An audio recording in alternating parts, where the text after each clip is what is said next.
غامدی صاحب کی یہ رائے ہے کہ سود کھانا حرام ہے لیکن دینا حرام نہیں ہے، آپ کی اس بارے میں کیا رائے ہے؟ دیکھیے، جس حدیث سے علماء نے استنباط کیا ہے کہ سود کھانے والا کھلانے والا دونوں برابر ہیں، وہ اس میں جو الفاظ ہیں وہ الفاظ دونوں تعبیروں کا احتمال رکھتے ہیں۔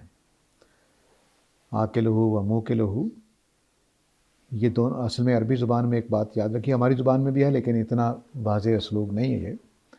جب اس میں فاعل یا اس میں صفت آتا ہے تو اس میں ایک ذرا دوام کا مفہوم ہوتا ہے، دوام کا مفہوم ہوتا ہے۔ میں اس کو ایک مثال سے سمجھاتا ہوں کہ میں لکھتا ہوں اور میں لکھاری ہوں، آئی رائٹ اور آئی ایم این آتھر، ان دونوں میں فرق ہے۔ جب آتھر بولا گیا ہے تو اس کا مطلب یہ نہیں کہ میں نے کوئی 2-4 چیزیں لکھی ہیں یا ایک آدھ مضمون لکھا ہوا ہے یا خط لکھتا رہتا ہوں یا اپنی ڈائری لکھتا رہتا ہوں تو میں آتھر نہیں ہوا، مصنف نہیں ہوا۔ لیکن کوئی آدمی یہ کہے کہ میں لکھتا ہوں، میرا جملہ پڑھے اور کہیں لیتے ہو تو آتھر ہے، یہ تو مصنف ہے۔